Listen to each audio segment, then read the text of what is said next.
We first kind of hit some of the top trends.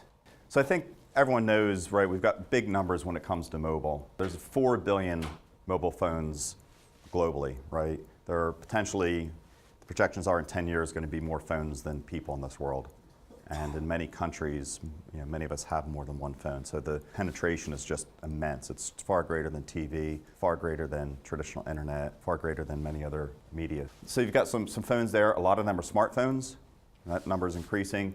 And the bulk of them are also text message or SMS enabled. Very specifically drill down then on the different kinds of things that mobile can do, mobile internet being one of those. The expectation is within the next 3 or 4 years is that access via mobile is going to surpass access over desktop internet. So just something to keep in mind, more and more people accessing internet on these devices, and that's certainly a trend that you want to think about and begin to tap into.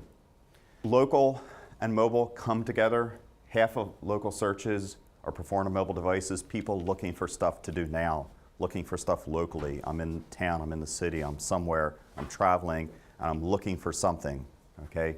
Over half of all local searches are performed on mobile devices, which means if you have a client and they're very much, let's say attuned to the traveler type market, you really want to think about a mobile strategy because very likely someone is looking for that business and maybe using this device as a way to get to it.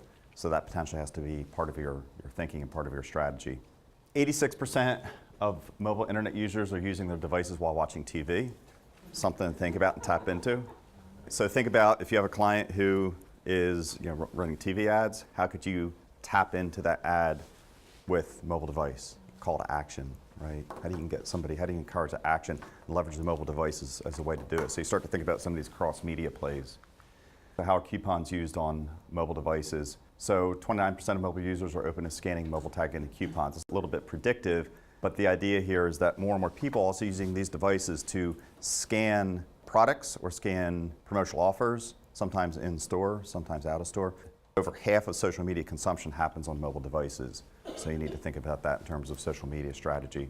91% of mobile internet access is socialized compared to 79% on desktop. I think that just reiterates that same type of thing. Generally, again, what are people using the mobile phones for? And again, these numbers are fairly broad strokes at this point, but gaming, Angry Birds, right, Words with Friends, some of the couple of popular ones, but you can certainly see games being a big part of the mobile experience.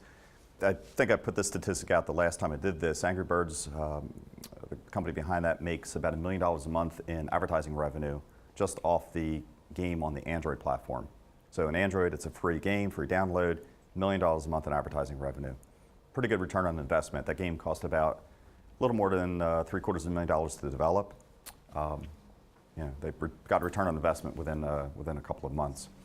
But weather, maps, searching, social networking, and kind of music, news, entertainment, dining, and video. So again, kind of broad strokes here, just thinking about the kinds of things people are doing on mobile devices. You probably know from just personal behaviors, the kinds of things that you're doing on mobile. Facebook and mobile, Twitter and mobile clearly come together pretty solidly. And again, depending on your clients and what you're doing with them, you certainly want to think about how consumers might be consuming some of that content. Same thing with video. YouTube and mobile, 200 million views occur on mobile devices every day. This is just one statistics that shows when you think about mobile and you think about the segments, it's not just tech geeks anymore, right? It's a broad swath of the population now that is accessing content, consuming content, doing things on mobile devices. And the expectation is in the coming year, let's say through 2011, in the US, the expectation is that more than half of the US population will have a smartphone, roughly. I think it might be a slight bit of a stretch, but certainly as you roll into 2012, I think the expectation is that more than 50% of the US population is going to have a smartphone. And largely because A, the carriers are pushing these phones, they're subsidizing them still. They want you to get a data plan, right? Think of when you renew your phone, they say, yep, you got a smartphone, and by the way, here's your $25 or $30 a month data plan, a charge that you didn't have before, that you quite happily or not happily have to take, right? So the carriers, because voice has become a commodity, texting has become a commodity with all you can eat plans, their next growth opportunity is going to be in selling you data plans, and therefore they want you to have smartphones.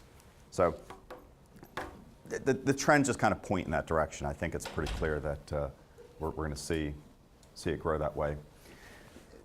Two other quick points on this. One is people's time on this isn't just replacing old consumption habits in terms of media. A lot of the time on mobile is new stuff, and that's what this graphic purports to say, which is there's a bunch of new activity here, whether it's maps, games, social networking, utilities, or web and web apps, and even, yeah, we'll just kind of leave it at that. So you've got a bunch of new activity, new things happening on mobile. So think about, just from a personal behavior perspective, using this, right, to consume media, to do things, even just to play games, and it's kind of new activity, right? You're not actually replacing something else. You're using this in situations and places that you weren't using it before, right? Whether it's before you go to sleep, or in a bathroom, or waiting at the train, or whatever, right? It's kind of all new activity. So, you know, just think about that also, that there's more consumption here. It's not just cannibalizing old media formats necessarily. One last point, just from a trend perspective, on average, the mobile audience uses 1.6 devices to connect while on the go.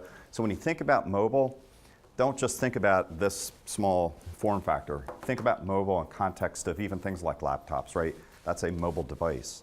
It's a different type of mobile device, different form factor, different experience, but it is a mobile device. And people are carrying now with them a laptop, a smartphone, a tablet. We'll talk about tablets in a few minutes. Gaming devices, you've got netbooks, you've got e-readers. So you've got a whole swath of different mobile devices that all do one thing. Well, they do a bunch of things, but all do one thing. They all connect to the internet in some way, shape, or form, right? They're all internet aware.